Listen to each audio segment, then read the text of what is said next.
Le café aux champignons adaptogènes, on en entend parler partout en ce moment en France. Et deux noms reviennent sans cesse, Mush & Go et Bonjour Drink. Les deux promettent plus d'énergie, plus de concentration. Mais derrière cette promesse commune, leurs approches sont en fait radicalement différentes. C'est ce véritable duel que l'on va décortiquer aujourd'hui, point par point. Dès le départ, le positionnement est limpide. D'un côté, on a Mush & Go qui se présente clairement comme le performeur. On est dans la recherche d'efficacité pure. Et de l'autre, Bonjour Drink, l'accueillant, qui se veut beaucoup plus une porte d'entrée, quelque chose de facile d'accès. C'est vraiment cette différence fondamentale qui va être le fil rouge de toute notre analyse. Allez, premier round, la stratégie de chaque marque et leur public cible. C'est là que tout commence à devenir très très clair. Alors, Mush & Go, eux, ils parlent à ceux qui cherchent des résultats concrets. Les travailleurs qui ont des journées à rallonge, les étudiants en période d'examen, les sportifs. Le marketing est vraiment axé sur l'efficacité. Bonjour Drink, c'est une autre histoire.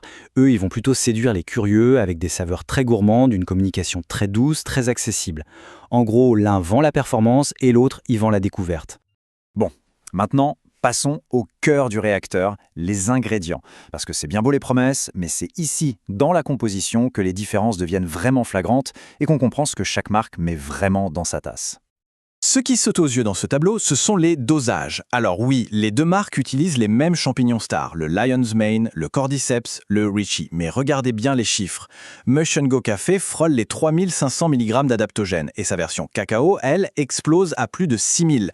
En comparaison, Bonjour Drink est à 2250. L'écart est colossal. C'est pas une petite différence là.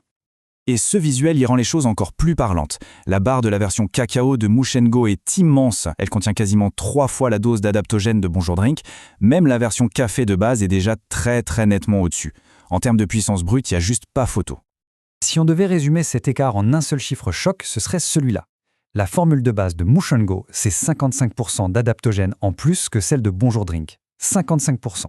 C'est un point absolument crucial pour quiconque recherche des effets tangibles et qui durent dans le temps. La composition sur le papier, c'est une chose, mais est-ce que ça se ressent dans la vraie vie? Pour le savoir, on va maintenant se plonger dans les données de Trustpilot, qui sont basées sur des milliers et des milliers d'avis. Voyons ce que les consommateurs en pensent vraiment. Alors là, la nuance est essentielle. Bonjour Drink a une note légèrement supérieure, 4,9, avec un volume d'avis impressionnant, c'est vrai. Mais quand on lit ces avis, il salue avant tout le goût. De son côté, Mush & Go a une note de 4,7. Mais les commentaires sont focalisés sur les effets concrets. Énergie stable, meilleure concentration. Et un chiffre important, 15% des avis pour Bonjour Drink mentionnent que les effets semblent diminuer après un mois. Ce commentaire d'un utilisateur de Mush & Go résume parfaitement la promesse de la marque. On ne parle pas juste de se sentir bien, on parle d'atteindre un niveau de performance qui est mesurable. C'est un témoignage puissant qui va droit au but. Et en contraste, on a ce sentiment qui revient souvent chez les utilisateurs de Bonjour Drink. Le plaisir du goût, il est indéniable, tout le monde est d'accord, mais l'efficacité sur le long terme, elle, semble poser question. Ça illustre vraiment bien ce compromis entre le plaisir immédiat et la performance durable. On arrive maintenant au dernier point de comparaison, et ce n'est pas le moindre, le prix. Pour beaucoup de gens, c'est le facteur décisif. Alors, voyons comment les deux marques se placent sur le plan financier. Regardons les chiffres bruts. Mush & Go propose un format plus grand, 240 grammes pour 40 portions, entre 27 et 30 euros. Bonjour Drinks, c'est plus petit, 180 grammes pour 30 portions à 39 euros.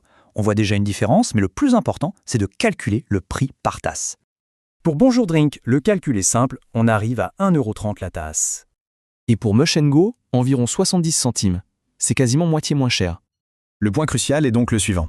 Non seulement Mush & Go offre une dose d'actifs beaucoup plus élevée, mais il le fait à un coût par portion qui est presque 50% inférieur. C'est un argument économique qui est extrêmement puissant. Bon, après avoir analysé la philosophie, la composition, les avis des utilisateurs et le prix, il est temps de conclure. Quel est le verdict final de la source sur ce duel au sommet? Pour un usage sérieux et vraiment axé sur la performance, la source déclare Mush & Go vainqueur.